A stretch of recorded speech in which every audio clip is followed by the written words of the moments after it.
ខ្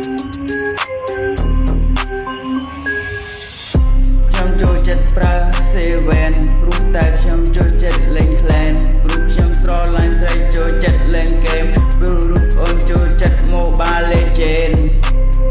ស្រឡាញ់រូបស្រីស្មោះពីចិត្តបើអូននេះស្ងួនអូនអាណិតបងស្មោះស្ងួនណាប្រលឹងព្រោះខ្ញុំចូលចិត្តប្រើទូរស័ព្ទសេវែនព្រោះខ្ញុំចូលចិត្តលេងក្លែនស្រឡាញ់រូបស្រីចូលចិត្តលេងហ្គេម Mobile Legends បេះដូងបងស្មោះសរបើ